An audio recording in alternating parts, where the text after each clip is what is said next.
All right. New segment, Rate My Take, where we all come to the table with something and we give it a rating. We'll do it. What scale do we want to give? Do we want to give like a 1 through 10? Do we want to give 1 through 100? Do we want Why don't you do it? Why don't you do Gladiator? Thumbs down, thumbs mid. Okay, we'll do the Gladiator. And then if you really like it, 2 thumbs up. Okay. Like Roger Ebert. All right, go ahead. Pete, kick us off. If the Kansas City Chiefs win their 3rd consecutive Super Bowl, and what would it be?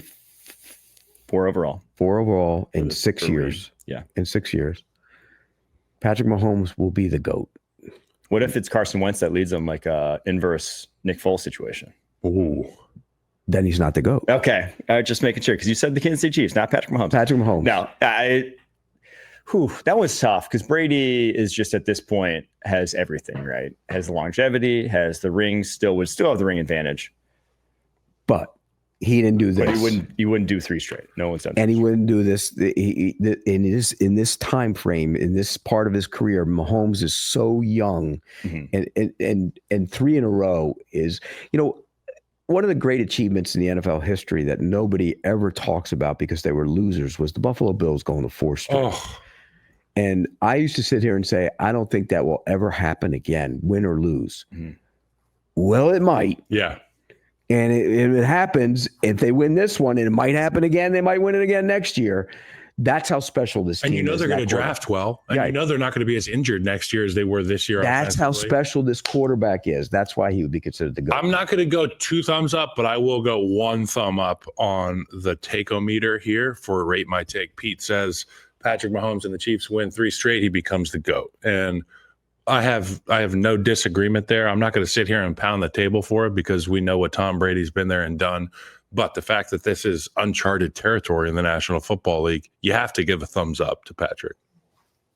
Thumb lateral. Brady won 3 and 4 years. But that's not a no. Yeah.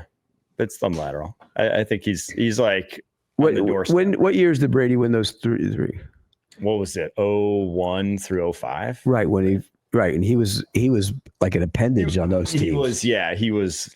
That's a good way to put it. Think about the first 2 teams. There was debate whether he should start on the one team because Bledsoe was ready to come back. Remember, that was a whole big deal at the Super Bowl. Should Bledsoe come back in? Should Brady start? And then the next one, then he let him on the drive to win it. Then the next one, he didn't put up great numbers on that team. Oh, yeah. Then the one that he did win, the 4th one he did. So it's different. It's different. Patrick has carried this team in everything. Yes. The whole way through. Mine is Bill Belichick will coach at UNC for 1 year. He is going to coach there this year, but then he's going to return to the NFL and go after that record. And I think there's a few landing spots. If Zach Taylor with a new DC struggles next year, I could see him becoming the Bengals coach. I could also see him, if we see a one and done situation in Dallas, being the Dallas coach. I know I talked about him becoming the Cowboys head coach. I think that would be pretty sweet. If Tomlin ever leads the Steelers, I could see him having an opportunity to go there potentially. But yeah, Bill Belichick back in the NFL after 1 year. I think 1 thumb up. I think it's no more than 1 year, I'll say. I think if that's the take, then I agree because I think he could just jump right now. I think there's a chance that he wouldn't do that. I don't think. I think there is. That he's already out on the recruiting trail. That would be the most callous thing in the world. That's what I'm saying. But so I'll give it a thumbs up. But then again, don't see him staying there. He walked out on the Jets. Remember? Yeah, he did. He's done it before. Yeah, it's not like he hasn't done it before. But he was a young man.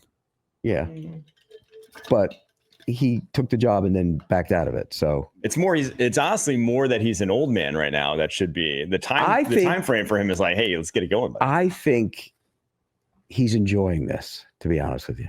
You think he likes going into living rooms? I think he's enjoying look, it's different for him. It's not the same. Something new. Yeah. Which is hard to think about. Yeah, I don't think he's coming back to the NFL. Oh, okay.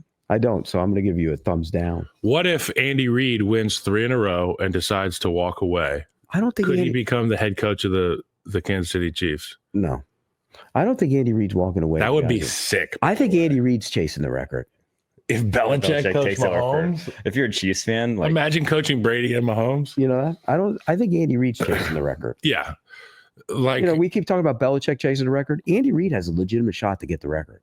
If he coaches for 4 more years or 3.5 more years, he's going to get the record. He's going to be the winningest coach of all time. If he gets, let me ask you this: if he wins this one, and he becomes the winningest coach of all time, is he the greatest coach of all time? I say yes. Yes. I say yes. Let's not forget what he did with the Eagles. 2 different franchises. Yeah.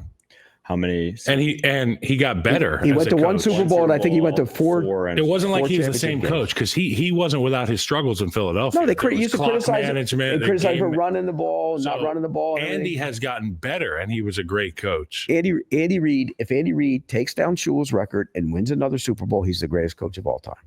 I'll go 2 thumbs up for that. Yeah. That was a good take there.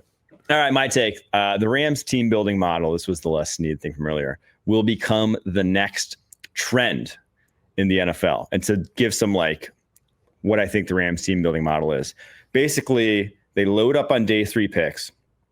They use all their early picks on line of scrimmage. The last 3 drafts, their top 100 picks, 5 out of 7 have been line of scrimmage players. And that's all they're the only ones that weren't line of scrimmage players are the ones way at the back end of the top 100 over that span. And the day 3 picks, they don't covet guys who necessarily tick the traditional boxes that you see in scouting on the defense side of the ball. The traits guys, the guys with length, they draft guys on day 3 who produced at linebacker, Football DB, players. guys who were making plays on footballs, guys who know the game on that side of the ball. And then they just do not even play man coverage. They play all zone combo coverage to not leave the guys who are maybe these athletically limited guys on an island, but they still, if they all play in unison and all know their jobs inside and out and all have high football IQ, well, they still make it pretty difficult on opposing offenses.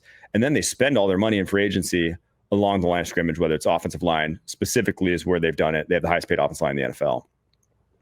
That, I think, is the team building model, is get back 7 guys on day 3 who know how to play football, as opposed to coveting these traits guys where you can find stars on day 3 at linebacker, cornerback, safety. Can't find a lot of stars on day 3 at edge rusher, defensive line, offensive tackle. So I think that's the team building model. Let's not forget they also went for it and won it, and they were forced into this team building model. But I think you'll see more teams start to have this sort of, and it's a good draft to do it because it's a lot of defensive linemen this year's draft, but start to not necessarily just say, oh, we have a need at corner, let me go draft corner in the first round. Be smarter about the positions they're targeting in the draft. I've always been a big believer in you get as many big people as you possibly can, and keep getting them. And it's like if you don't have a quarterback, you keep getting one. You keep trying to get one, and sometimes it's if you have one, you get one in the 7th round just to take a chance on them, because those are the positions you have to have in this league. Everything else you could figure. You could find a late round run and chase linebacker. They're out there. You can find a run and look at the safeties. You can find look at Blankenship. I mean, you can find safeties, but the premium guys, the edge guys, the tackles, the big people, the guy who can be a disruptor on the interior of the defensive line, you got to get those guys. And if you don't have one, draft 3 of them. Mm-hmm. Find one in the 1st round, find one in the 2nd round, in the 5th round. Because I think that's where the game is right now. So I'm with you. You could supplement those back end positions and get away with it. Yeah. Their corners aren't very good. Let's be real. Mm-hmm. I mean, Darius Williams and Witherspoon and Durant, they're just guys, but they make it work. Yeah. I mean, even those safeties, when you really break down the safety position, it ain't great back there either. Now, Lake's a good player because he can do a lot of different things. He's got versatility. He was but he ain't like his dad. His dad was really good.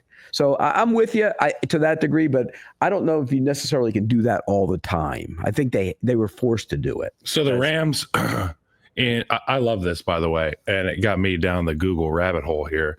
So 2023, they traded the 6th pick to the Lions. 2022, traded the 32nd pick to the Lions. 21, traded the 25th pick. 20, traded the 20th pick.